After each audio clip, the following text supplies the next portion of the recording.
Buenos días a todos y a todas. Vamos a proceder a brindar el parte informativo número 153, correspondiente al día 12 de agosto del 2020, del Consejo de Atención Integral de la Emergencia COVID-19, creado por decreto del Poder Ejecutivo Provincial número 100 del presente año. 1. En las últimas 24 horas se han realizado 54 test de vigilancia y búsqueda activa de casos, todos con resultados negativos a coronavirus. 2. Se informa que no se reportan casos sospechosos en base a los criterios del protocolo COVID-19. 3. En el día de la fecha se dará de alta médica a una paciente de 35 años que tuvo 2 resultados negativos consecutivos a coronavirus, no constituyendo, por lo tanto, riesgo alguno para su familia ni para la comunidad. 4. Los datos acumulados de la provincia al día de la fecha son los siguientes. Total de casos diagnosticados, 86. Total de casos recuperados, 80. Pacientes internados, 1. Y es asintomática. Casos en tránsito con egreso de la provincia, 4. Cantidad de test realizado a la fecha, 6.600, con un 1.3% de positividad. 5. Los números de las últimas 24 horas relativos a la tarea preventiva que lleva adelante la policía en toda la provincia son los siguientes. Ingresos de camiones de carga, 600. Control en la vía pública, 15.631 personas y 6.990 vehículos. Infracciones, 154 vehículos por restricción de circulación y patente y 704 personas por restricción de circulación y no uso del barbijo. Incumplimiento de transportistas al corredor sanitario, 1. Fiesta privada intervenida, 1. 6. En relación al dengue, informamos que se realizarán en el día de mañana, jueves 13 de agosto, las siguientes tareas. Control de focos y tratamiento con la herbicida, barrios Curtiembre de Ingeniero Juárez, 17 de octubre de Laguna Blanca y barrios Independencia, Mariano Moreno y Urbanización España de la ciudad capital. Descacharrizado, barrio San José Obrero de la capital en conjunto con el municipio y el barrio República Argentina, también de capital, en conjunto con Vialidad Provincial. 7. En la mañana de hoy, el gobernador Gildo Infran ha reiniciado el proceso de la educación presencial en la provincia, inaugurando el complejo educativo del cruce La Picadita, jurisdicción de Villafañe, acompañado por el ministro de Educación de la Nación, el doctor Nicolás Trot. Al ponerse al servicio de la comunidad un jardín de infantes, una escuela primaria y una secundaria con orientación en agro y ambiente, llegamos a las 1.378 escuelas inauguradas durante la gestión provincial. Este regreso progresivo a las aulas se iniciará en las zonas rurales de toda la provincia, tal como fuera planificado con los directores de las respectivas unidades educativas en un proceso de diálogo que continúa con los docentes y con los padres y las madres de los alumnos y de las alumnas, en la búsqueda de consensos sobre las distintas modalidades de presencialidad. A medida que las condiciones sanitarias lo permitan, se irán extendiendo gradualmente a nuevos establecimientos educativos el modo presencial de enseñanza y aprendizaje, continuando hasta entonces la modalidad educativa no presencial, tal como se viene realizando desde el inicio de la pandemia. 8.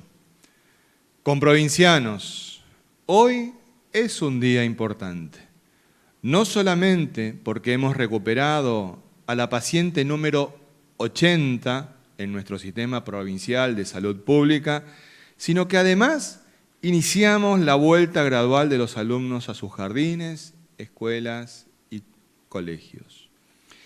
Esto es posible porque los hechos y datos demuestran que las medidas sanitarias que hemos tomado han sido las correctas, aunque el peligro sigue latente, razón por la cual debemos seguir siendo cautelosos, responsables y por sobre todo rigurosos en el cumplimiento de todas las medidas preventivas y protocolos que protegen la salud y la vida de los 640.000 formoseños y formoseñas. No bajemos los brazos, más unidos que nunca, más firmes que nunca. En Formosa no se rinde nadie. Este ha sido el parte informativo número 153 del Consejo de Atención Integral de la Emergencia COVID-19, creado por el decreto número 100 del Poder Ejecutivo Provincial. En relación al alta de la paciente en el día de hoy y al estado de salud de la única paciente que nos permanece internada en el Hospital Interdistrital Evita, hemos de pedirle a nuestro médico epidemiólogo, al doctor Mario Romero Bruno, que nos dé la información al respecto. Doctor. Buenos días. Bueno, realmente con el alta de la nueva paciente del día de hoy, suman 80 pacientes, como decía el informe, dadas de alta, recuperados. Queda una sola paciente en internación, que fue la última mujer diagnosticada, cumpliendo ya 10 días de aislamiento, hace 48 horas que no presenta síntomas, así que próximamente se le estará realizando un hisopado para verificar que ya en los próximos días, estamos hablando del día 13, 14 aproximadamente, se le va a hacer otro hisopado más para verificar que no sea portadora de virus. Y se le repite uno más, son 2 hisopados negativos para el alta de la última paciente.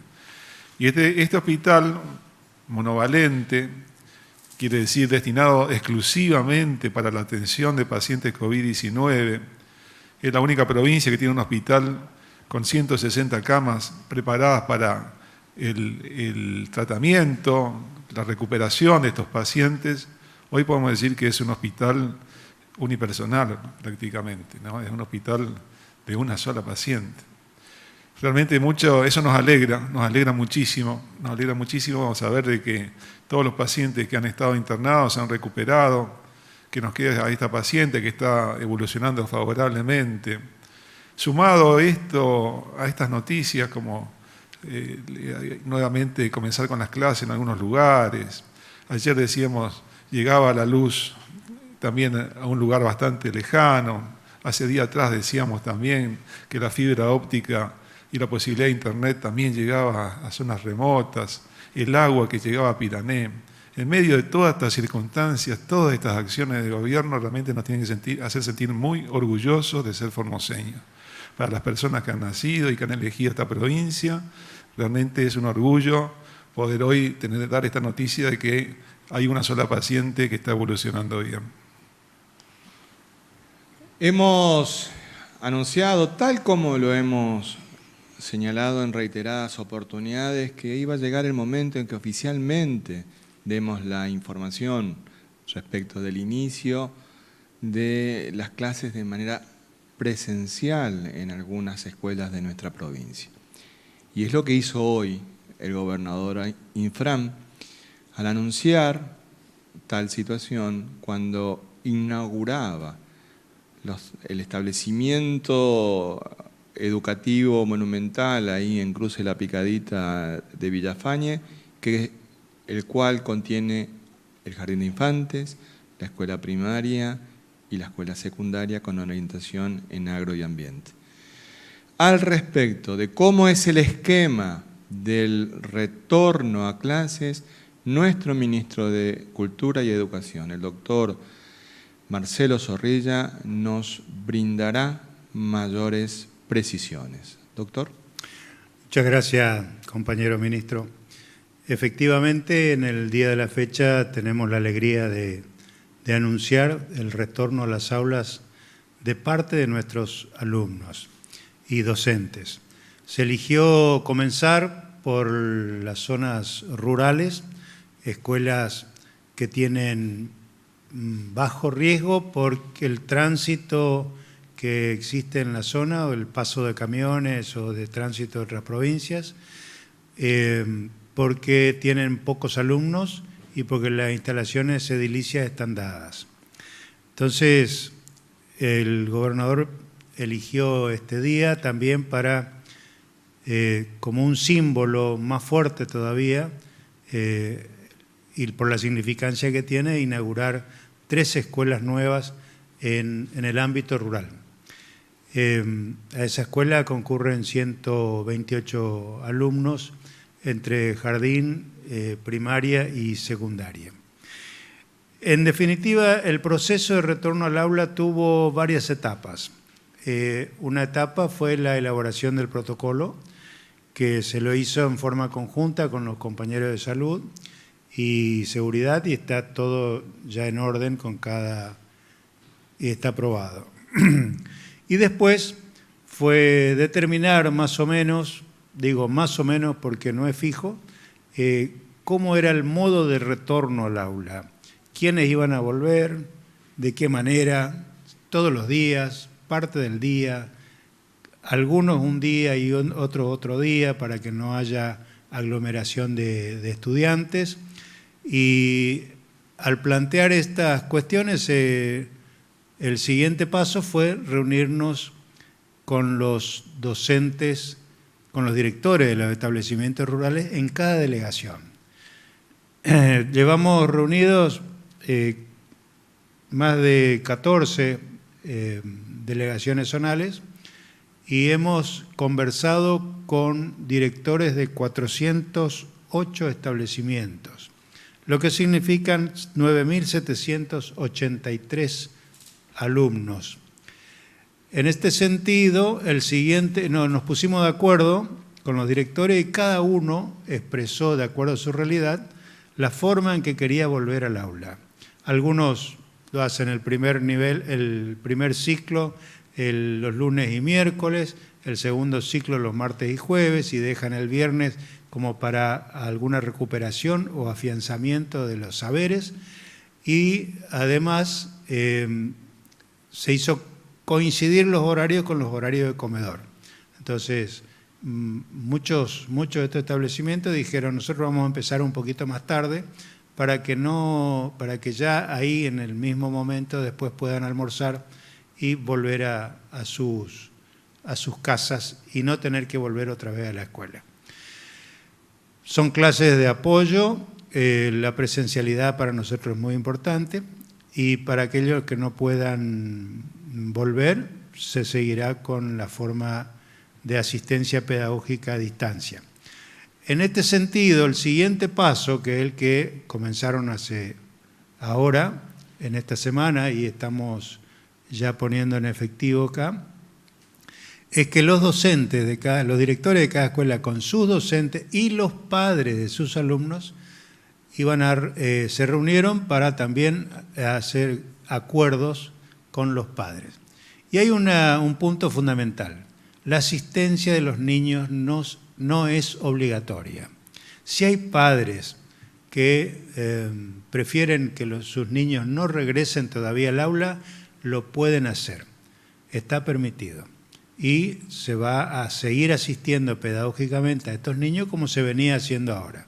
Aquellos que quieran llevar sus chicos, optan por el modo con que se pongan de acuerdo en la escuela con sus docentes y sus directivos. Es decir, vuelvo a reiterar, no es obligatorio que los padres lleven sus niños a la escuela. Está a disposición. Si lo quieren hacer o no, lo tienen que informar y ponerse de acuerdo con sus maestras y con sus directivos. En ese sentido, también los docentes que se sientan, que están en las condiciones que marca la ley nacional, que lo que era el decreto nacional presidencial, el DNU, que fue ley después, en las dispensas para no asistir al establecimiento por edad o por algunas patologías que puedan poner en riesgo con el coronavirus. Esos son trámites fácil que tienen que comunicar y en caso de enfermedades tienen que recibir la anuencia de la auditoría médica de la provincia que está en funcionamiento y se hace por vía remota. Los mayores de 65 años, por supuesto, nada más que con la edad. Eso no quiere decir que no trabajen, porque es una dispensa para ir a la escuela, ir al establecimiento. Si lo pueden hacer por vía remota desde su domicilio. Es cuestión de organizarse nada más. Cada escuela tiene la libertad de organizarse como estiman que van a rendir mejor en sus servicios educativos. Esto se va a ir haciendo en forma progresiva. Se están entregando los conjuntos de elementos de sanidad, como alcohol en gel, lavandina, y todo lo que corresponde según el protocolo. Y también la capacitación a los docentes de poner la mirada en sus alumnos y en sus colegas para advertir cualquier señal, cualquier signo que pudiera hacer sospechar que pudiera estar infectado, que tuviera signo de coronavirus. Inmediatamente se pone en contacto con la autoridad sanitaria del área programática correspondiente y la autoridad sanitaria tomará las medidas que crea más conveniente. Así que estamos en la escuela, estamos en alerta, pero estamos brindando el servicio de presencialidad, que es lo más importante. Gracias, compañero ministro. Estamos abiertos a las preguntas que deseen formular. Recordamos que es una pregunta por medio. Gracias. Muy buenos días, Hernán Salinas para el Diario de la Mañana de Radio Viva 102.3. La consulta para el ministro Zorrilla: ¿cuáles son las 10 delegaciones que vuelven a las aulas y si esto ya estará vigente a partir del día de mañana? Muchas gracias. Sí, ya se está trabajando en eso y son la Río Muerto, Mataco, Pirané, Patiño, Belgrano, Pilcomayo, Villa 213, Villafañe, Leixí, y ahora están yendo a reunirse a las delegaciones de Potrillo, María Cristina, y en la semana próxima vamos a estar en Güemes y en San Martín II. Y así vamos a ir completando todas las delegaciones. Siguiente pregunta, por favor. Muy buenos días, doctores. Nathaniel Cáceres, del Grupo de Medios TVO y CNN Radio en Formosa. La consulta para usted, ministro Zorrilla: ¿cuál es el protocolo para el ingreso al aula? ¿Cada chico tiene que llevar su propio equipo de sanitización, alcohol en gel o alcohol al 70-30, barbijo, o esto se lo va a dotar en cada institución? Muchas gracias. La escuela tiene la provisión de los elementos y ellos van a disponer en la mejor forma que crean conveniente, en el orden en que van a entrar a la escuela, el uso de los espacios compartidos, los patios de juego, etcétera, y el uso de los elementos de sanidad. Siguiente pregunta, por favor. Buenos días, Alejandro Richard para el R8 Radio Nacional Formosa y el RA20 Radio Nacional Las Lomitas. También la consulta para el ministro Zorrilla. Quería saber si van a funcionar, por ejemplo, el turno mañana, turno tarde, o se elegirá un solo turno para dictado de clases. Gracias. Hay lugares donde a la mañana funciona el secundario y a la tarde el primario. Los jardines no tienen problema porque son siempre un solo turno. Y además son pocos niños y son edificios separados. Eso ya se pondrán de acuerdo. Si siguen de tarde, por ejemplo, de acuerdo a la cantidad de alumnos, dispondrán qué ciclo va a un día y qué ciclo va a otro día. Es decir, lo que vamos a evitar en todo momento es que haya más de 10 niños por vez en la escuela, en el establecimiento. Siguiente pregunta, por favor. Buenos días, Jorge Sánchez para la Pacho Canal 11. Ministro Zorrilla, consultarle cómo se va a contemplar a aquellos docentes que se encuentran en capital y tienen que volver a su lugar de trabajo en las zonas rurales, teniendo en cuenta de que está prohibido el transporte público de pasajero interprovincial. ¿Cómo se va a trabajar con estos docentes? Muchas gracias. Los docentes han aceptado las condiciones de trabajo cuando aceptaron al ofrecerse el cargo, sabían dónde van a vivir y ellos dispondrán la forma como van a llegar a sus localidades, a sus colonias, para ejercer su trabajo. Siguiente pregunta, por favor. Buenos días, Omar Guzmán para Radio Universidad Nacional de Formosa. La pregunta para el ministro Zorrilla. El doctor Trota, el ministro de Educación de la Nación, había dicho meses anteriores que las universidades serían las últimas en retornar a las aulas. Quería consultarle con respecto a nuestra Universidad Nacional de Formosa, si mantuvo algún contacto con el ministro en este tema puntual acerca de los estudiantes de nuestra Casa de Altos Estudios. Gracias. Sí, el tema de las universidades es un tema mucho más complejo, ¿no? Por la cantidad de estudiantes y la aglomeración que se da todos los días. Así que por ahora no van a retornar a las aulas y van a seguir con las clases virtuales o a distancia. Sí se van a ir dando y configurando, cada universidad va a establecer su forma, por ejemplo, de tomar examen, y a quiénes van a tomar examen, quiénes van a ser prioritarios. Pero ese es un trabajo que se sigue haciendo, ¿no? Retornar al aula en la universidad todavía no, ni en los institutos superiores tampoco, que es lo que le corresponde a la provincia. Y tampoco vamos a trabajar en las prácticas de los estudiantes. No tienen lugar donde ejercer las prácticas y no las van a hacer todavía. Vamos a esperar cómo evoluciona la pandemia. Siguiente pregunta, por favor. ¿Qué tal? Buenos días, Javier Ruiz para Radio Formosa 88.1. Doctor Mario Romero Bruno, ¿se puede por ahí dar detalles sobre respecto a los protocolos, lo que tienen que tener en cuenta los docentes, los alumnos, los padres, los no docentes ante este retorno a clases? Muchas gracias. Bueno, las medidas sanitarias preventivas que están incluidas en todos los protocolos en general tienen que ver justamente primero con el distanciamiento que se les solicita, que va a ser también esta una oportunidad para los alumnos y los docentes llevar a la práctica esto y poder trasladar estos aprendizajes en su propia casa. Que tiene que ver con esto que decíamos, el distanciamiento, la higiene de manos con agua y jabón, o la desinfección con alcohol en gel o alcohol al 70%, el uso por ahí en algunos lugares donde haya más personas, el mismo docente podrá enseñar el uso del barbijo correctamente. Así que bueno, son algunas de estas cuestiones que van a hacer que internalicen estas medidas de prevención, que son los niños a veces los que también enseñan a los padres, y en este caso también, así como ocurre con otras enfermedades, como el dengue mismo, cuando se les enseñaba dónde estaba el criadero, iban a su casa. Y esto también servía para que la familia conozca y haga lo que hay que hacer. Así que bueno, va a ser una buena oportunidad también para poder aprender, enseñar y que eso se traslade a cada uno de los hogares de los formoseños. Y volvemos a reiterar, esta es una medida, como decíamos, prudente. Son lugares donde se han hecho el diagnóstico epidemiológico, son lugares de bajo riesgo.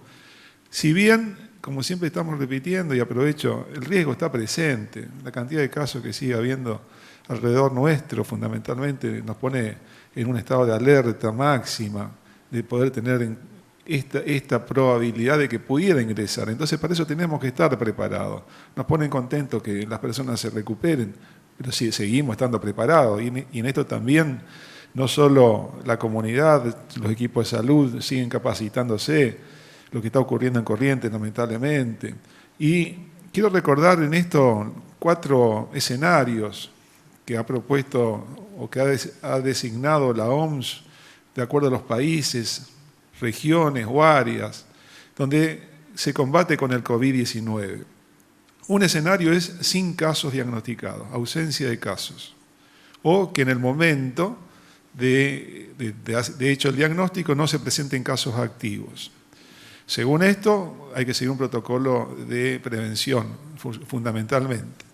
El segundo caso es donde se han dado casos esporádicos, donde cada tanto aparecen casos que se diagnostican en algunos lugares. El tercer caso es el agrupamiento de casos, donde ya son localidades, barrios, ya hay varios casos en un mismo lugar y que tienen conexión entre ellos. Y el cuarto caso es la transmisión comunitaria. Ahí sí ya no se identifican casos, en la búsqueda activa se diagnostica uno, cualquier persona puede ser un caso sospechoso y confirmado. De una fase, de la primera fase de la ausencia de casos, la transmisión comunitaria puede ser muy rápida, puede pasar rápidamente a los casos esporádicos, a grupos de casos y a la transmisión comunitaria, como está ocurriendo en varias otras provincias. Y por eso el cuidado que tenemos que tener nosotros. Nosotros todavía tenemos un caso que está en recuperación. Los casos que hemos tenido unos casos agrupados en algún lugar, después pasamos a casos esporádicos que se diagnostican personas que ingresan, y en este momento estamos trabajando justamente para que no aparezca ningún caso nuevo y se evite la transmisión. Pero el riesgo está presente, aunque por ahí no nos demos cuenta. Y en esto vuelvo a resaltar que todas estas medidas tienen que ser prudentes, seguras, y en esto tenemos que acompañarnos entre todos. Siguiente pregunta, por favor. Buen día, Blasich Ángel, Diario Norte Formosa. Ministro Zorrilla, hoy volvieron las clases, digamos, en el interior.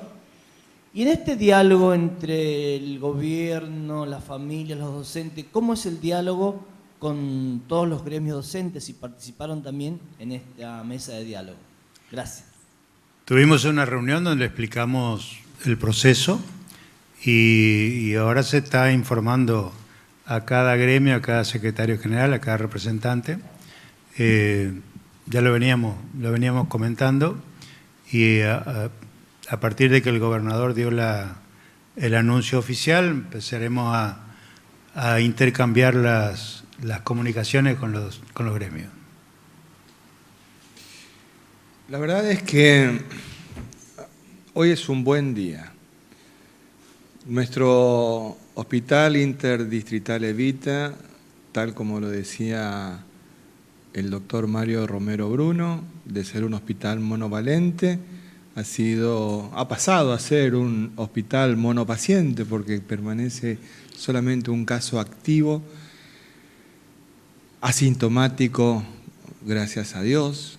Estamos iniciando el regreso paulatino a clases, de una manera presencial, de apoyo, con acuerdo de la comunidad educativa, con mucho diálogo, adecuado a cada una de las realidades provinciales. Arrancamos con la ruralidad. Inauguró hoy el gobernador Insfrán un complejo educativo con 3 establecimientos, una escuela, un jardín de infantes, una escuela primaria, un colegio secundario con orientación en agro y ambiente, en un lugar rural que es en el cruce La Picadita, en la zona de Villafañe. Son hechos importantes que solamente son posibles de realizar en el marco de un modelo político conducido por el gobernador Infran que nos incluye a todos. Y también quisiera yo compartir algo que no es institucional, provincial, pero sí habla a las claras de una presencia política del gobernador Infran, que anoche participó de un foro virtual con el Partido Comunista Chino, él en representación del Partido Justicialista de la Argentina, con el Partido Comunista Chino y con autoridades de la provincia china de Guizhou en un diálogo importantísimo sobre el combate a la pobreza y de qué manera podemos avanzar en trabajar juntos en un mundo multilateral, multipolar, de romper la verdadera grieta que es mundial, no solamente en la Argentina, que es la desigualdad, tal como lo señala permanentemente nuestro Papa Francisco. Ciertamente es importante todos estos aspectos porque nos hace sentir a los formoseños orgullosos de lo que somos, de lo que hacemos y de lo que vamos a continuar haciendo juntos. Como por ejemplo, el orgullo que siente doña Petrona Fernández, que hoy está presidiendo nuestra reunión. Doña Petrona es una joven de 72 años de Palo Santo, ella vive en el barrio 40 Viviendas, y ella, cuidándose con todas las medidas de protección personal, todas las tardes en el horario habilitado, sale a hacer una caminata por el barrio, cuidando su salud. Y así como Petrona da el ejemplo, todos lo debemos seguir, porque es responsabilidad de cada uno de nosotros y nosotras el que nos cuidemos, cada uno, y también cuidar a quienes amamos. Así como doña Petrona cuida a su hijo Orly, que es quien nos mandó la foto, y Orly cuida a su mamá, que es doña Petrona. Muchas gracias y que Dios y la Virgen nos bendiga a todos y todas.